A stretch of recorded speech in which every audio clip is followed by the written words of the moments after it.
Hello and welcome to the Santa Fe Distinguished Lecture Series. I'm Ron Duncan Hart, and today I'm with Professor Jeffrey Veidlinger of the University of Michigan. His new book, In the Midst of Civilized Europe, is one that if you haven't read yet, I strongly encourage reading. It was just announced as a finalist for the National Jewish Book Award this year, as it should be. The detail that is in the book, I was amazed in reading it to see the infrastructure that had collected the information from so many different places that Professor Veidlinger was able to use in this book. Professor Veidlinger was formerly the head of the Jewish Studies program at the University of Michigan, is now the Joseph Brodsky Collegiate Professor of Jewish Studies and History there. In addition, he holds a number of other positions, including being on the academic committee of the National Holocaust Memorial Museum in Washington, and formerly being a vice president of the Association for Jewish Studies. It's a pleasure for us today to have Professor Veidlinger with us. And without further ado, Professor Veidlinger.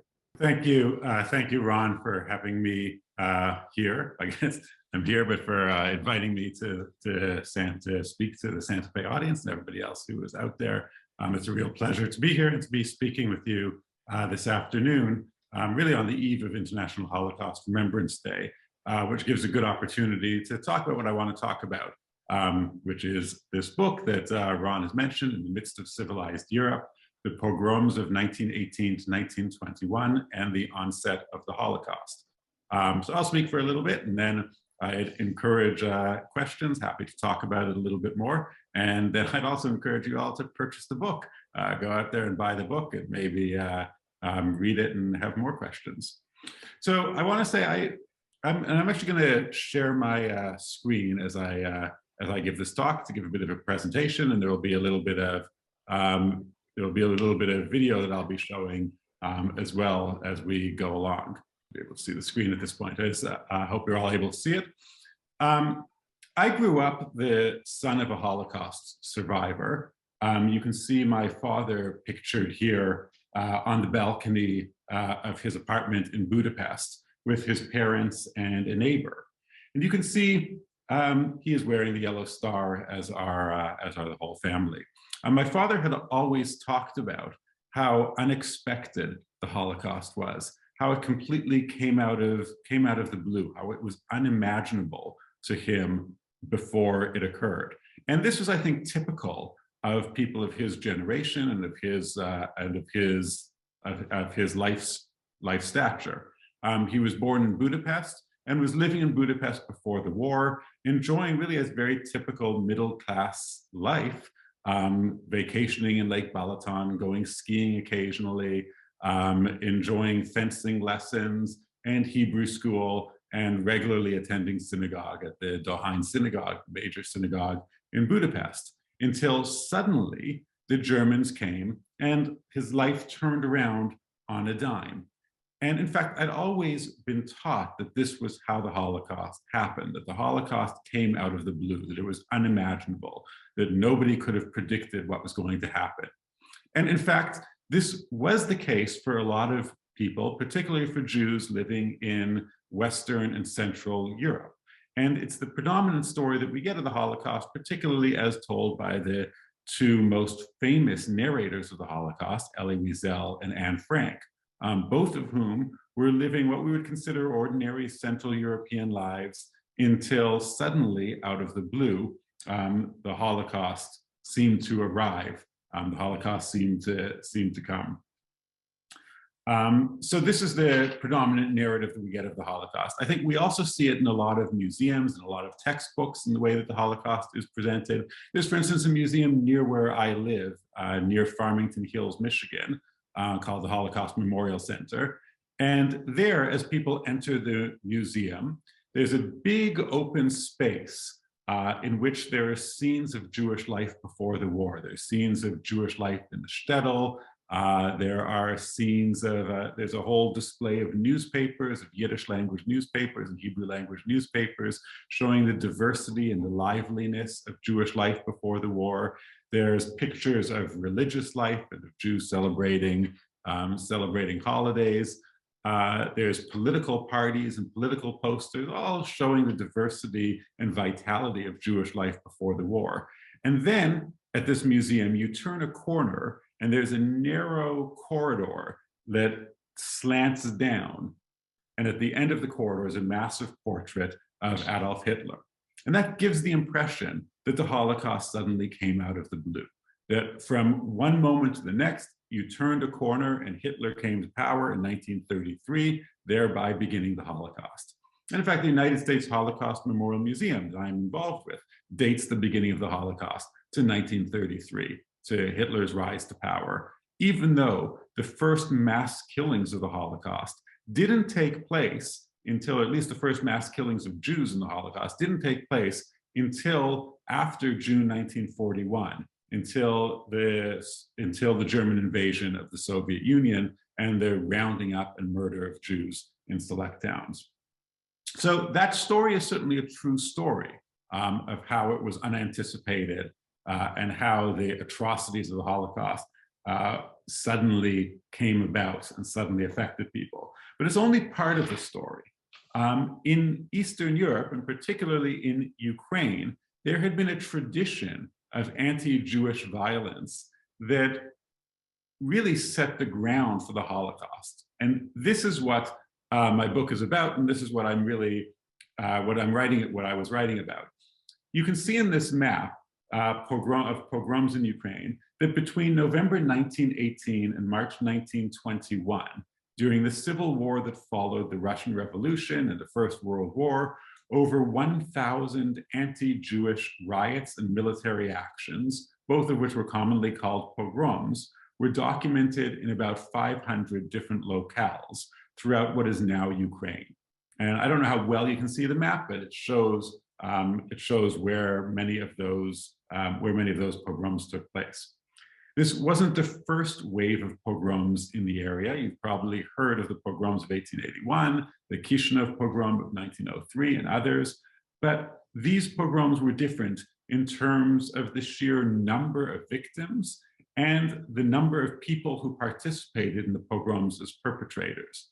In total, we don't know the exact number, but over 100,000 Jews were killed in these incidents. In these pogroms. And it's interesting that they took place in the very towns that the first mass killings of the Holocaust occurred 20 years later.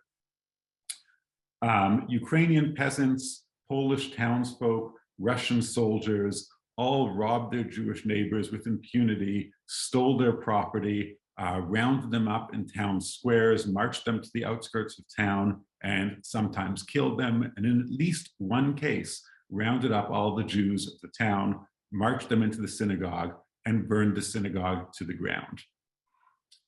I first became aware of these pogroms and of the extent of them when I was conducting oral history interviews in Ukraine. Between 2001 and 2010, I would go to Ukraine every summer and as part of an oral history project and conduct Yiddish language interviews with survivors of the Holocaust. And many of those survivors talked about the pogroms of 1918 to 1921, often in the same terms in which they talked about the Holocaust. I'm going to play you a few clips of these to give you an idea of the types of pogroms I'm talking about and the way people remembered them. So the first clip I'm going to show you is of a fellow by the name of Nisim Yurkovetsky. And he talks about the pogrom that took place in his town of Tulchin. And he was about 1 year old at the time of this pogrom in 1919. And he was being held by his mother. He was in his mother's arms as a group of bandits, the Lyachovich gang, he calls them, came into town, rounded up the Jews and shot them. And he's going to roll up his sleeve and show a scar, a literal scar on his arm, which is where the bullet that killed his mother grazed his arm. And he was then, his whole family was killed and left to die in this mass grave. And a Polish priest was subsequently walking by and discovered them. So let me play you a little clip of him telling that story. And it gives one narrative of what these pogroms were like. So he's speaking in Yiddish, but there are subtitles that you should be able to see. Schicke geeft mijn voeten. Schicke 19 Jahren gereinigt. Een voeten met een meter uit een draget. In 19 Jahren, dat is gewesen. In ganzen 2 Jahren. Oh, Wer hat sie draget? Veidlinger. Hat geschossen, der Bandit. En ze der geflogen, der Pulle. Hat es, hat Semen. En du kijkt sie, Porach. Wieder. Ja, maar dat is schon, ja. Hat man hintergenommen. Apolik. Apolik haben wir hintergenommen. Dus als ik woon daar, actions, afnugel. En dat nog haar aangenemen. En wat daar, gerottet, wat er geschollen werd, maar. Had draagt bij mij af voeten. Wenn bij mij heb ik maar af voeten. Och, ze doen bij mij heb ik maar af voeten. En een meter. En een zijde, een schnader. Wie hat den Mittag gegessen? Giekel. Beide zijn gewend van Donald? Van Schicke, ja. Schickes van Dulcin. Nee, Schicke, man. Der Futtermann hat jetzt ein Schicke. Ja. Er ist von Dulcin. Ja. Ich bin ein Paikmacher.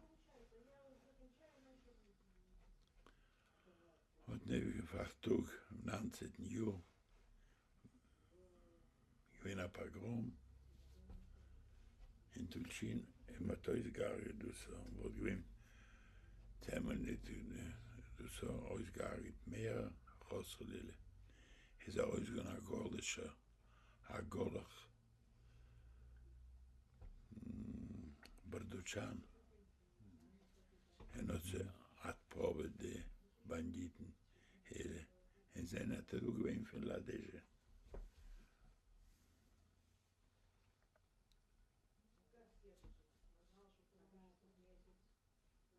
Okay, so there's a few things that I want to draw your attention to in that narrative. The first is, as I'm going to show you, there were many different types of pogroms perpetrated by a wide variety of different types of perpetrators. The one that Nisan Yurkovetsky is describing took place in a small town called Tulchin, and it was perpetrated by people from the local community, by people he knew, the Lyachovich gang. This was a gang of peasants living in the villages nearby. You have to understand that in Ukraine, the Jews predominantly lived in the cities, and in the market square particularly was overwhelmingly Jewish. And as you went out from the market square, it became more and more Ukrainian until you got to the rural villages that were almost entirely Ukrainian. And this is an instance of the villagers going after people they know in town, killing neighbors in town, the Lyachovich gang. It's also a small town, so there's a legacy of it after the war. In 1921, afterwards, Nisan Yurkovetsky continues to live in Tulchin, and Lyachovich and his people continue to live in the outskirts of town and in the villages around. So these are very close scale murders. It's a very intimate murder environment that he's describing. Also, I want to point out the role that the priest plays. He says that there was a Polish priest, and as soon as the Polish priest came in and told people to stop and started defending the Jews, then everybody went back to their villages. So it's very important that a priest is able to stop it. All it takes is somebody stepping up and saying, okay, guys, everybody go back home, and the violence comes to an end. But nevertheless, the violence has an incredible impact on Yurkovetsky and continues to impact him for many years later. This interview was taken, 70, 80 years after the pogroms, and you can see that he's still obviously impacted by it. All right, let me show you get to the next slide if I can here. Oops. Getting to the next slide. All right, here's another narrative of a pogrom. This one is actually the largest pogrom to have taken place during this entire period. In February 1919, it's the pogrom in Preskuriv. And this is probably actually the single largest episode of mass murder in Jewish history in the long history of oppression against Jews. In a single 4-hour period on February 15th, 1919, about somewhere between 900 to 2,000 Jews were killed in 4 hours in one town. And this is a different type of violence than the violence that we just saw from Yurkovitsky. It happened around the same time and was part of the same civil war, as part of the same breakdown of society in Ukraine. But in this case, the violence was perpetrated against the military unit of the Ukrainian army.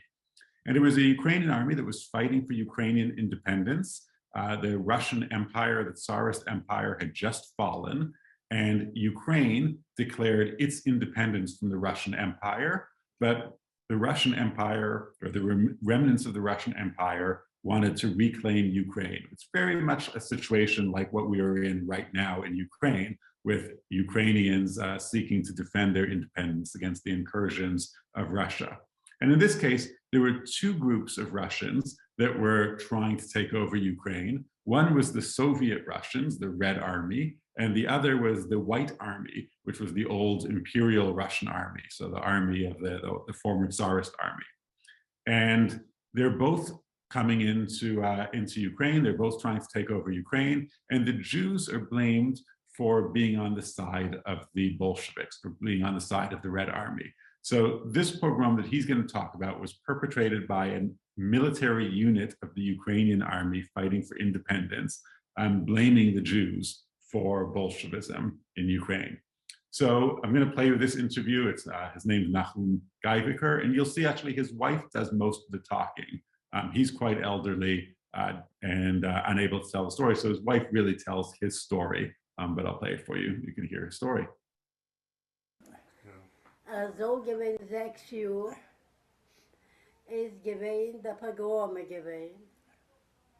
Und der Groß, was hat gewohnt zusammen Jiden. Wer gehst in der Goss? Saborn hat geheißen der Groß.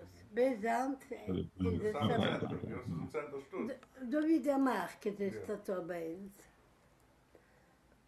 Wer hat sich kein Boten, hat sich geboten, aber wir sind ungefähr ein Jahr Jidene. Da. Da Tote sind mit der Eltern, mit der kleineren Schwester, um später zu gehen auf den Boden, und hat sich dort geboten. Mit der Matschche sind gestanden hinten. Und der ganze Goss hat nun Argen in die Jiden. Man muss nun Argen in die Jiden. Und wir sagen zu seinen Stiebern, gib Gold oder Ballon gibt. Und sie sind gewinnt stark Kuren, so haben gar nicht Gold, so wir haben gar nicht. Ob die Gäste gar nicht, dann muss sie aufnehmen den Kopf. Na, wo hat er getan in Drößen, haben sie nicht gewusst, aber sie haben nur gehört, haben geschrien, gewollt hat geschrien. In der Zeit hat nun gegeben zu farfen. Wir sollen sich separeien, die Natscheiße soll sich separeien. Und genommen der Bandit, das hat sich gewollt dragenen, und hat genommen der Schaschgesanen, hat angelegt im Futlar und ist rausgegangen. In der Zeit sind sie geblieben leben. Nur wenn sie rausgegangen in Drößen, haben sie gesehen, du liegen Cap, du liegen End, du liegen Fies, und alle seine Chavere hat neu gearbeitet. Und ist mit der Matschach geblieben leben. Trotzdem alle Jungen haben sich gemischt, alle Jungen. In nur dem seinen Arm der Paljaken, hat sie genommen dem Toten, von dem Geduschen, als eine gewesen, wir haben gemeint, mit ihm gearbeitet, mit ihm hat sie genommen, in der Welt, so gesogen, die Ambasure, die haben, в общем, sie gewesen freilich, du. Ich habe überlebt, die Was ihm alle, wo es hat er getroffen, hat er am selber gelebt. Okay, so in that pogrom, by the way, all of these interviews we have up on a website, which you can see, and many more interviews and many more narratives of pogroms, as well as other interviews about Jewish life in the Soviet Union. The name of the organization that I was part of that conducted these interviews is called AHAIM, which is an acronym for the Archives of Historical and Ethnographic Yiddish Memories, and also means homeward in Yiddish. And we have hundreds of hours of interviews that are available. Not all of them are subtitled, but hundreds of hours of interviews that are available. So again, in this pogrom, it's different than the other pogrom because it's a military unit that comes into town, and it's much more systematic. They go door to door and they round up Jews and kill them, as a result of which they're able to kill somewhere between 900 and 2,000 Jews over the course of 4 hours in the town of Proskurov, all under the pretext that they are fighting a Bolshevik revolution, under the pretext that the Jews are siding with the Bolsheviks and the Ukrainians need to assert their independence against the Bolsheviks. We see as well that Jews are then subsequently targeted in another pogrom in the same city by the Polish army on the grounds that they're siding with the Ukrainians. And this is the thing about this era. There's so many different units fighting, so many different sides, and the Jews are divided in their loyalties between all of these sides, as a result of which the Russians can blame the Jews for siding with the Ukrainians blame the Jews for siding with the Russians. The Poles blame the Jews for siding with the Ukrainians blame them for siding with the Poles. The Bolsheviks blame the Jews for being capitalists, and the capitalists blame the Jews for being Bolsheviks. And in all cases, whatever side people are on, the Jews are going to be blamed for it. There's always a Jew to blame. And this is kind of the nature of Jewish life in Ukraine during the period, or really in all of it. Maybe it's the nature of Jewish life, period, for all Jewish life, but certainly in Ukraine during this period, that they're blamed for all different sides. So I was struck upon hearing all of these pogrom narratives, why we hadn't heard about these pogroms, why I didn't know about them as a historian. I knew a little bit, but why they didn't loom so large in historical memory. Now, one reason was obvious, that the mass murders of the Holocaust simply overshadowed them. And after 6 million Jews are killed in the region, people aren't really paying attention to 100,000 that were killed 20 years earlier. But it's my contention, what I try to argue in this book, is that we can't really understand the murder of the 6 million until we understand the murder of the 100,000 that took place 20 years earlier. But I was intrigued about, so no one talks about these pogroms now, but I was intrigued about whether people were talking about them at the time. And so I started looking through newspapers from the interwar period to see what people were saying. And I noticed that actually a lot of people were talking about the pogroms. This is an article from the New York Times from September 1919.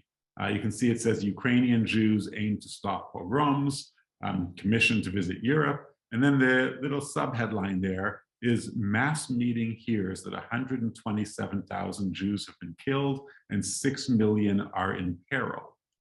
And the article ends with this line: this fact that the population of 6 million souls in Ukraine and in Poland have received notice through action and by word that they are going to be completely exterminated. This fact stands before the whole world as the paramount issue of the present day. And I was amazed to see this, that people actually are talking about the pogroms, and people are talking about the pogroms as the beginning of an extermination of 6 million Jews in Poland and Ukraine. The Holocaust, as I began to see, was not as unimaginable as I thought it was. In fact, the Holocaust was not as unimaginable as I thought it was. The Holocaust was talked about. It was anticipated by many people in the interwar period. And as I started going through more and more newspapers of the interwar period, I saw that really, in a way, it's almost all anybody was talking about was the coming destruction of the Jews of Europe. Just to give you a few more examples, here is a slide of a special issue of the Literary Digest titled, "Will a Slaughter of Jews Be Next European Horror?" This was something that was very much in the news at the time. The Russian Red Cross issued a report on the pogroms that said the task that the pogrom movement set itself was to rid Ukraine of all Jews and to carry it out, in many cases, by the wholesale physical extermination of the race.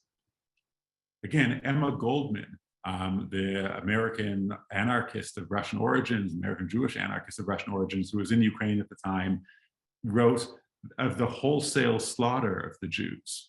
And Anatole France, the French writer, wrote that the pogroms threatened the Jews with complete extinction.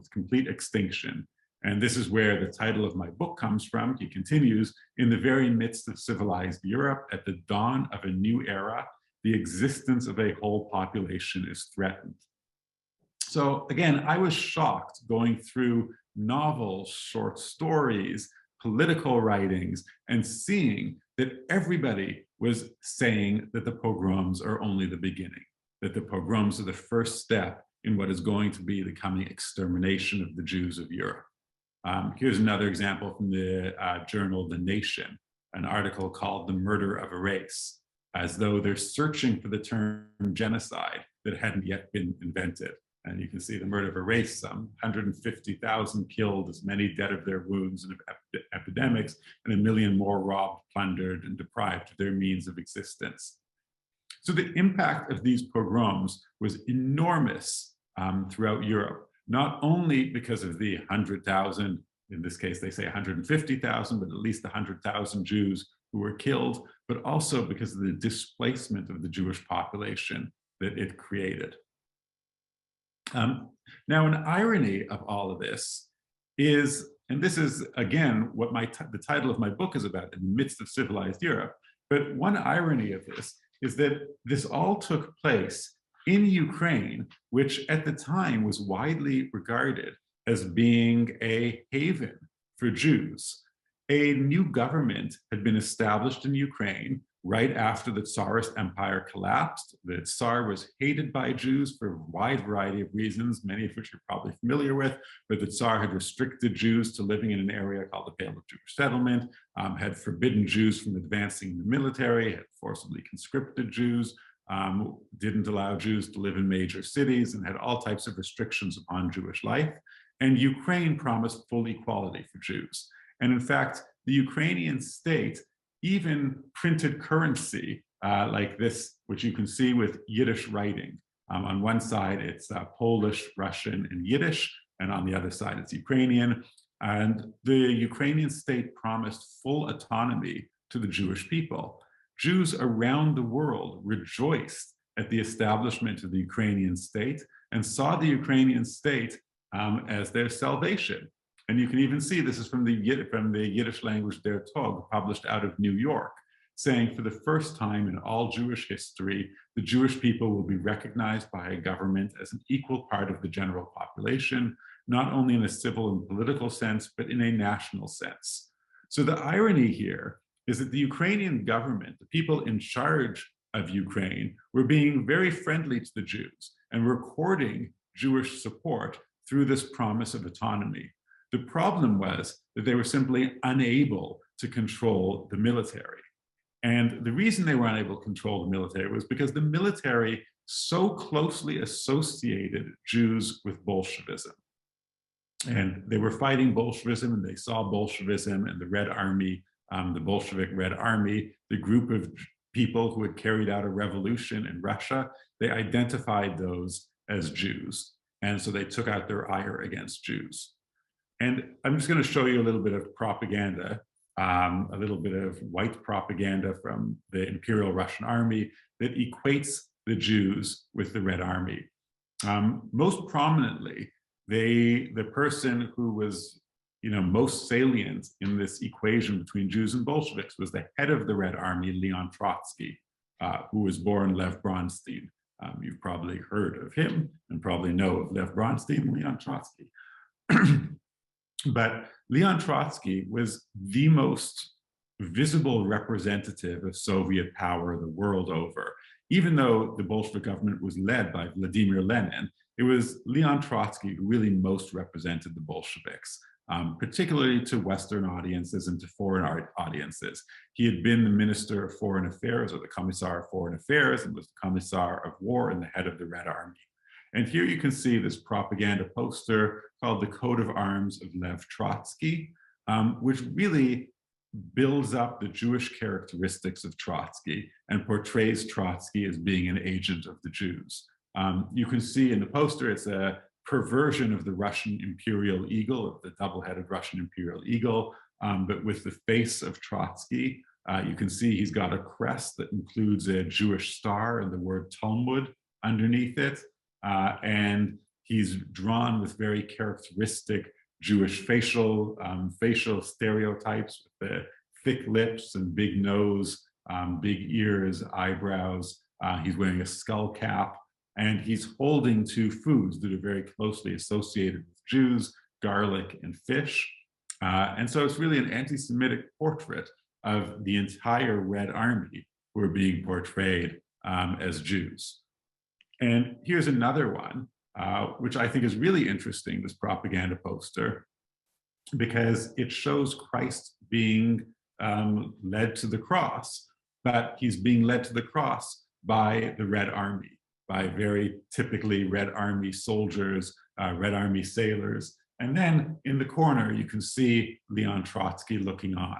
It's as though Trotsky and the Bolsheviks are actually being blamed for the crucifixion of Christ. It's a really interesting propaganda poster because it takes what are age-old associations between, in the European mind, between Jews and Christ killers, and applies that to the Bolsheviks. I want to show you one more poster. This is from a different era. This is a poster from World War II, not from the Russian Civil War, so from 20 years later, that says, "This is Jewish Bolshevism." So again, that tries to make that connection between Jews and Bolsheviks. Because what I argue in the book is that the Holocaust, the massacre of Jews during the Holocaust, was also part of an anti-Bolshevik campaign. The way that the Germans were able to mobilize the population was against the Jews, was by claiming that the Jews were the agents of Bolshevism. And that's the same claim that was used during the Civil War. The reason that they did that is because it's very hard to get peasants to fight against Bolsheviks. It's very hard to get peasants to fight against the idea of communism. When you have the Communist Party promising the peasants land, bread, and peace, and saying, you can get the land of your overseers, you can divvy up the estates of your overseers, and you should get the factories, and you should get food. How do you convince the peasants to go against that? And the way that the whites did that, and the way that other Ukrainian nationalists did that as well, or Polish nationalists, was saying, listen, the Bolsheviks aren't really going to give you bread, they're not really going to give you peace, but really they're just tools of the Jews. And really the Bolsheviks aren't you, they're not your people, they're not going to help you, they're just going to help the Jews. And what the Bolsheviks are going to do, they said, is they're going to take away your churches, and they're going to take away your food, and they're going to give it to the Jews. So this was a powerful way of turning the peasants against their own interest by claiming that the Bolsheviks are not going to be helping the peasants, but they're going to be just helping the Jews. And it was a very powerful technique that was used both in the Civil War and was then used again 20 years later by the Germans, by the Nazis. So I want to show you a few other slides. This is one store in Zhytomyr after a pogrom, and you can see it had been completely looted. Much of the motivation of these pogroms, just like the motivation of a lot of the violence during the Holocaust, was plunder. And I mentioned earlier that Jews were concentrated in the cities and the peasants tend to live in the countryside. Often the cities had food. The cities were the places where there were dry food stores, where there were grocery stores, where there were liquor stores. And the countryside, particularly in 1919, after 5 years of war, World War I was just coming to an end and there was a new civil war beginning, the countryside was starving. And peasants wanted food and they wanted alcohol. And one way of getting that was by looting Jewish stores. So they would come into town and they would loot the stores. The Jews would try to defend those stores, and in the process, Jews would be killed. And this is one way that pogroms happen, motivated primarily by loot. And we saw that in that testimony that I played you of the Preskura pogrom, where Naum Geiviker talks about how the soldiers that came in demanded gold and demanded money. There were widespread beliefs that Jews were hoarding money, that Jews possessed money. And in fact, these are widespread European-wide beliefs about Jews, that Jews are people of money, that peasants live in the land without money, and the Jews have the money and they have the goods in the city. So a lot of these pogroms were simply motivated by starving peasants, or for that matter, starving military units who needed food.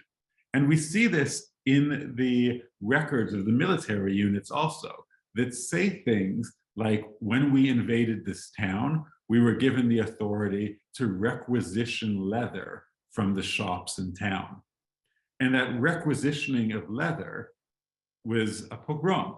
That meant that the military would come in, they would descend on the stores, they would descend on the Jewish-owned leather stores and leather factories, and they would kill the owners, and they would take the leather.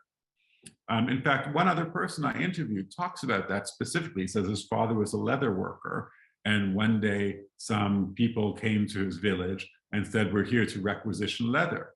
And his father said, "Well, you know, I need all the leather that I have. I have very little leather, and I can't give it up to the army." And so they killed his father. And this person that we interviewed said they only found his father a few days later. They found the body in the woods, and his boots were gone. They had even stolen his boots. So this is a motivation, both in 1919 and in 1941, is looting the Jews under the perception that the Jews have all of the loot. This is a slide that I want to show you listing the names of people killed in the Preskura pogrom. And you can see there's 911 names. So when I said a few minutes ago that the number of people killed was somewhere between 915 or 902,000, we know that it's at least 911 because we have 911 names. And lists like this were compiled in town after town after town in central organizations. So I have hundreds of these lists of names. Sometimes they're just 5 names, sometimes they're 50 names, and sometimes they're like 900 names of people who were killed in these pogroms. And the lists were compiled in the immediate aftermath of the pogrom. Groups of Jewish volunteers would go in. Sometimes they would go door to door and they would knock on people's doors and say, "Can you tell me the names of people in your family who were killed in the violence a few days ago?" and compile these lists. So I think that's important to know as well, is that there were groups of Jews keeping track of this and keeping track of the violence. This slide, I think, is really interesting because these are some of the pogrom perpetrators. They're people who are called warlords. This is like the Liachovich gang. These are the local warlords, local peasant rulers who perpetrated much of the violence in the towns. And what I want to point out about them is they're kids. If you look at them in this picture, these are 15, 16, maybe 17-year-old kids dressing up as warriors. They're wearing these ill-fitting suits, you know, these ill-fitting military suits. They're posing in a photography studio to make it look like they're warriors. That guy there is on a broken horse, on a little play horse, trying to pretend that he's some mighty Cossack warrior, but instead is just some kid on a horse. And you can see that they're playing the role of military leaders. If these kids are 15, that means that World War I began when they were about 9 or 10. And they had grown up during these formative years of their life in a period of total war. Much of the most terrible battles of World War I were fought in Ukraine.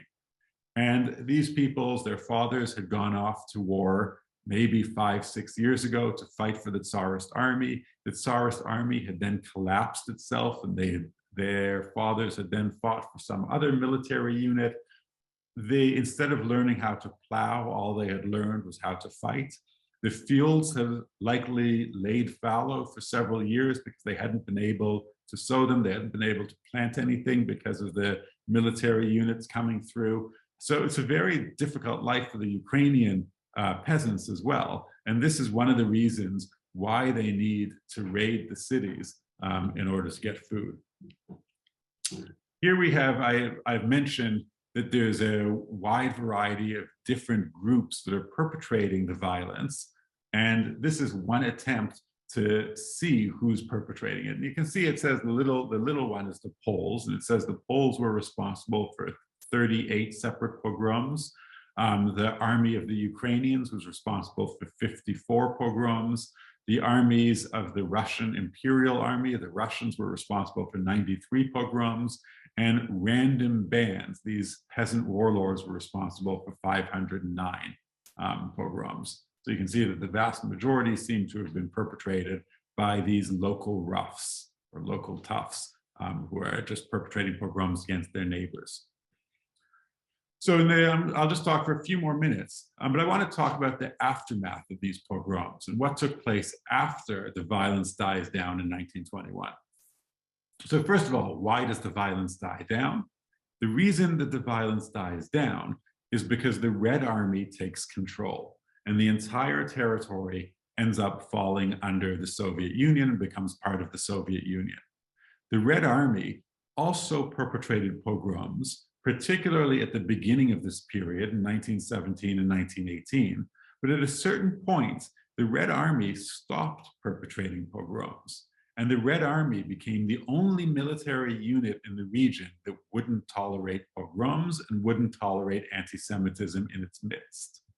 Part of it was because it was led by somebody of Jewish heritage, by Leon Trotsky, and also had many other people of Jewish heritage in its top leadership. But there were other reasons as well. The Bolsheviks recognized that this type of inter-ethnic strife was only going to harm their cause. And so they really put a stamp on it. And they really stamped down on anti-Jewish activity and on pogroms. So when the Red Army rolled into town, a lot of the Jews would celebrate that here's the Red Army coming to save them. And as a result, that would create a self-fulfilling prophecy, and it would snowball. So more and more Jews would join the Red Army, and more people would associate the Jews with the Red Army. So since the Red Army was the only army that was defending them, they would join, and then other people would associate them with the Red Army. At the same time, these pogroms led to a massive refugee crisis. About 600,000 Jews fled the region as a result of the pogroms, and they mostly fled to Central Europe. They fled to Germany, to Poland, but mostly ended up in Germany. And in Germany, the flood of these refugees from pogroms furthered an assumption in Germany and furthered a stereotype in Germany of Jews as Bolsheviks. And many Germans feared that these Jewish refugees coming into Germany were importing Bolshevism into Germany. And this was a big component in the rise of right-wing movements in Germany, much more so than I think people have realized previously, is the extent to which the rise of right-wing movements, like the Nazis, were motivated by a fear of Jewish refugees coming from the pogroms. And this is pointed out by a lot of people, but including Albert Einstein, who I think had a pretty good mind for this sort of stuff, who wrote, the confrontational attitude towards these unfortunate refugees who have escaped the hell that Eastern Europe is today has become an efficient and politically successful weapon used by demagogues. So he recognized that the flood of refugees was creating a crisis against Jews in Germany. And here we can see the Völkischer Beobachter, which was the Nazi newspaper. One of the very first issues of that newspaper is titled Gegen die Ostjuden, against the Eastern Jews. And it's an article against these refugees, against these East European Jewish refugees, arguing that they are importing Bolshevism to Germany, even though these are people who are actually fleeing Bolshevism. So anyway, I want to go back to what's happening in Ukraine for a minute in the interwar period. So we see that in Germany, it's creating the rise of right-wing movements because of this flood of refugees. By the way, the refugees then start flooding into the United States as well. And in the United States, this also leads to a Red Scare, a belief that Jews are importing Bolshevism to the United States. And that leads in turn to the National Origins Act of 1924 that restricts Jewish immigration to the United States. It also leads to restrictions on Jewish immigration to Palestine, another destination of Jewish migrants, that as more Jews try to flee these pogroms into Palestine, the British put restrictions on Jewish migration into Palestine. So the possibility of Jews leaving and of Jews moving somewhere is limited because of this fear that they're importing Bolshevism. The same fear, the same misconception that had led to violence against them in 1919 to 1921. So within Ukraine itself, as Jews join the Red Army, they also join the Soviet Cheka, the extraordinary commissions that become really the forerunners of the KGB, the Soviet secret police. And one reason they do is because the Soviet secret police allows for the punishment of pogrom perpetrators. And many Jews join this movement to get revenge against the pogrom perpetrators. And I have here just an example of a sentence for some of the people who perpetrated pogroms in the town of Slovichna. And we can see, if you can read the Russian, you can see that these people who are prosecuted for perpetrating pogroms are young. One of them is 18 years old, one is 19 years old. These are young people in 1921 who were prosecuted for having perpetrated pogroms 2 years earlier. So when they were 18 and 19 years old, or 16, 17, 18, 19 years old, they perpetrated pogroms when they were just kids, so to speak. And what happens is these Soviet extraordinary commissions, these Soviet tribunals come in, and they conduct trials of the pogrom perpetrators, and many of them are sentenced to death and are subsequently killed. And to go back, if you remember that slide I showed you of the kids who are dressing up as Cossacks and perpetrating these pogroms, these people are killed. So the way it looks to the Ukrainians is now the Jews are in charge, and what are they doing? They're going after our kids and they're killing our kids. And this creates a great deal of anger and resentment that simmers for about 15, 20 years. And then I'll end on this slide, which is the Lviv pogrom of July 1941. As soon as the Germans come into Ukraine, what they do is they remind the Ukrainian population of the pogroms 20 years earlier. They ask the Ukrainians to reenact those pogroms. They urge them to take up violence against the Jews. And they say, you need to take revenge on the Jews for what the Jews did to you, for what the Cheka did to them in the 1920s, for the way that the Jews, the Jewish Bolsheviks, is their claim, had rounded up Ukrainians and killed them. So the Germans are able to use that same claim that Jews and Bolsheviks are interchangeable in order to rouse up the population against the Jews, and in order to, in a way, reenact the violence of 20 years earlier. So that the main instigators of the violence of 1941 are the Germans, but they are assisted by Ukrainians who are often in their 40s and 50s. These are people who 20 years earlier were in their 20s and 30s and had witnessed the pogroms of the 20s and 30s and are now reenacting it in a way of even absolving themselves of responsibility for it, because now it's the Germans who are responsible. So in essence, I think it's this 20-year interchange, and the fact that this type of violence had taken place only 20 years before the Holocaust is really what we need to be, is an aspect that we need to be paying a lot more attention to when we think about the Holocaust, when we talk about the Holocaust. And I'll end on that. So thank you, and I can take questions. Thank you for that informative set of information. In fact, there are a number of questions, and the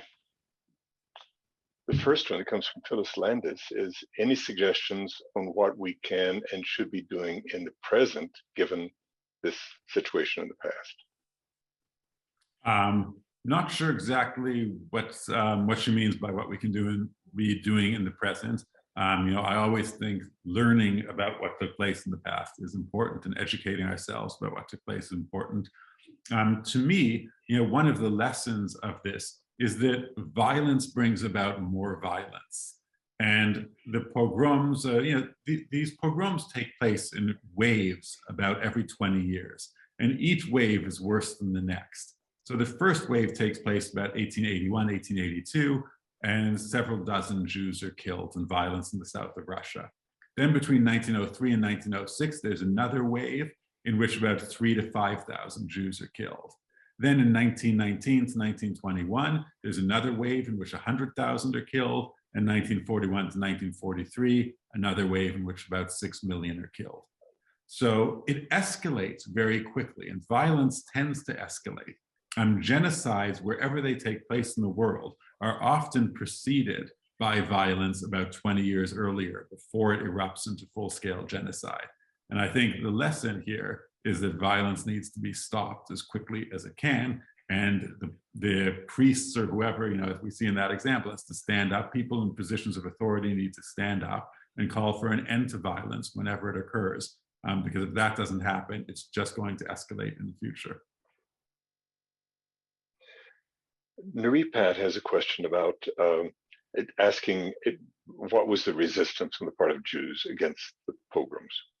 Yeah, so great question about their resistance. So first, the initial reaction of many Jews is to form self-defense brigades. And they do form self-defense brigades and take up arms at the beginning. But they quickly realize that that is only more likely to become lethal for them. Really, there's nothing that peasants or the Christians are afraid of more than a bunch of Jews running around town with arms. So they saw that if they started to get arms and if they started to defend themselves, that meant they were more likely to be killed by these military units that have many more arms than they do. So rather than form their own self-defense brigades, over time, they realized that their best way of defending themselves is by joining the Red Army. And that's one of the reasons that so many Jews join the Red Army. The Red Army actually has the firepower to battle these other units that are trying to kill Jews. But a bunch of Jews with revolvers just can't fight the Russian military. An extension of that question is, what do the Jews in the rest of the world do in reaction? Yeah. Now, you talk about the publicity and that sort of Right. thing. So they do a lot. And to me, this is one of the most disturbing aspects of it is, on one hand, you want to think, why didn't they do anything? And the answer is they really, really did a lot. So they petitioned the great powers. The major Jewish organizations sent representatives to Paris, where the great powers were meeting to work out the Versailles Treaty that would end World War I. They petitioned the great powers, and they got minority rights installed in the Polish constitution, in the Romanian constitution. So they were able to force these countries to put in clauses in their constitutions that granted Jews minority rights. They petitioned governments around the world in order to accept more Jewish migrants. They petitioned the United States to accept more Jewish refugees. They petitioned the British to allow Jewish refugees to settle in Palestine. They worked to try to establish a Jewish state in Palestine. And if you look at much of the Zionist rhetoric of this period, they're saying we need a Jewish state in Palestine in order to prevent more pogroms from happening in Europe. They worked with the Soviet government to try to protect Jews, and they tried to educate people throughout the Soviet Union about the pogroms that had taken place. But the tragedy is that all of this isn't enough. And despite this huge global campaign taking place to get the world powers to prevent this from ever happening again, it still does happen again. Ruth Deitch who is from the UK, I believe, is asking about what's going on in the Ukraine, contemporary Ukraine, commemorating the Holocaust and the pogroms. Are these memorials, museums, do they have a nationalist slant, or are they looking at the information in a more way that we would understand? Yes, that's a complicated question. You know, Ukraine is struggling with its past, like all countries are struggling with their own past. I think, you know, the United States is no exception. What we see going around this country with discussions that we're having about critical race theory, discussion that we're having about Confederate statues in major cities, major streets named after Confederate heroes, or for that matter, discussions that we're having about the founding fathers and the relationship between slavery. You know, so we struggle with these issues as well, and Ukrainians struggle with it too. That some of the major figures of Ukrainian, you know, that fought for Ukrainian independence during this period also allowed pogroms to take place under their rule. And I think Ukrainians understand that, and they recognize, many Ukrainians recognize this as a dark period in their history, but are still reluctant to completely throw away these heroes of Ukrainian independence. And I think just like we recognize in the United States that many of the founding fathers have aspects to them that we're not happy with, but we're not willing to throw them away. The same thing, same types of debates are going on in Ukraine. But I do think it's important to remember that it's, you know, Jews in Ukraine right now are doing fairly well. And in fact, Ukraine has a Jewish prime minister, at least for the time being. And right now, Ukraine is being threatened once again by Russia. And we'll see what happens when Russia threatens Ukraine and if the Jews get blamed again for the next conflict. My hope is that they won't. But once again, there are Jews on both sides of this conflict. There are Jews who are defending Ukrainian independence, including the prime minister, and there are also Jews who are pro-Russian and pro-Putin and could end up on both sides of this conflict. So we'll see what happens, but I hope that right now I don't hear much discussion about Jews in Ukraine. So hopefully that will stay that way. There is a question about someone whose grandparents fled pogroms into Ukraine in 1905 and 1905-1915 period.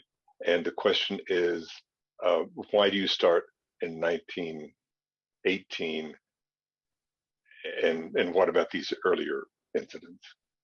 Yeah, so the earlier pogroms are also significant, and I do write about them as well. And they're included in the book. But the period that I'm talking about is a period in which the pogroms were intensified.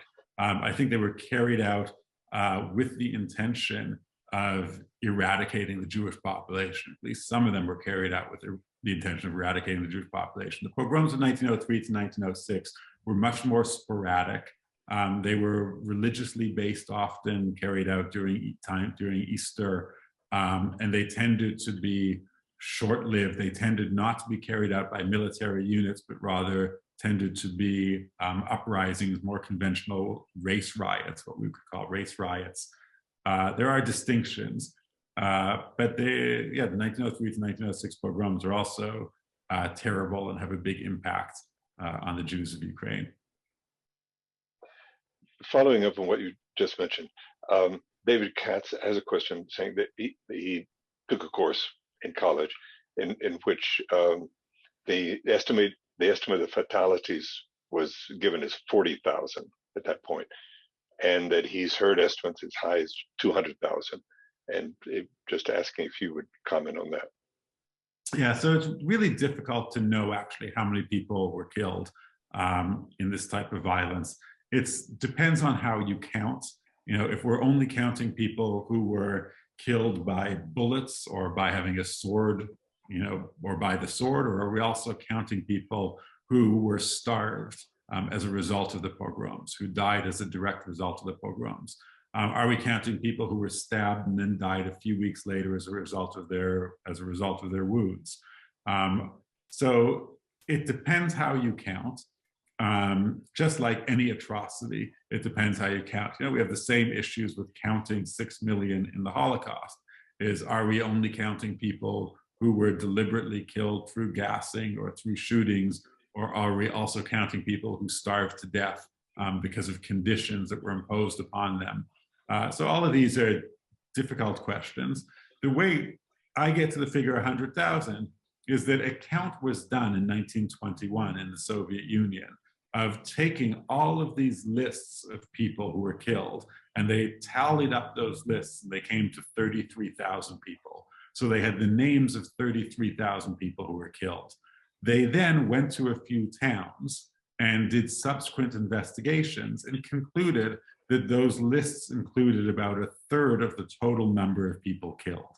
So the Soviet government set the official death rate at 3 times that 33,000, which gets us to about 100,000. I think that's within the ballpark of being correct. I think it's probably about 100,000 were killed. I think 40,000 is an undercount. There are also people who will say 300,000 were killed. And to me, 300,000 seems like an overcount. But the actual answer is we don't know. We have no way of ever knowing, and it would depend on how we would need to define exactly what we mean by being killed during the pogroms in order to answer that question anyway. One last question. Helene Hartman asked if there was an issue of Jews converting during this period. Yes, that's a great question. It does happen occasionally. And occasionally we're given narratives of people being told that they were forced to convert or they were going to be killed. But it's only occasional. Really, the motivation of these pogroms, and this is one thing that I think is distinct from other waves of violence against Jews, is that it's not about religion. It's not primarily about forced conversion to Christianity, or it's not about religious hatred. Sometimes religious tropes are used, but really this is about an association, primarily about an association between Jews and Bolshevism, or about nationalism, about Jews as betraying the nation rather than religion. So conversion does not help. I mean, Trotsky, of course, didn't convert, but Trotsky didn't identify himself as Jewish. He didn't believe in religion whatsoever, yet everybody else identified him as Jewish, regardless of what he said. Thank you very much for this talk, and it could go on, I imagine, much longer because of the interest and the questions, and we appreciate all the questions from the audience. I would like to mention one other thing. We appreciate all of those of you who help support these programs and make these possible. And I would like to recognize the 3 season underwriters for 2022, Marcia Torvin, Paul Golding, and Bonnie Ellinger, and Halle Faust and Eve Cohen. And we thank them for their support. Professor Veidlinger, thank you very much for this informative. Thank you, Ron. Thank you, everybody, for coming. Yeah, pleasure talking to you. Thanks a lot.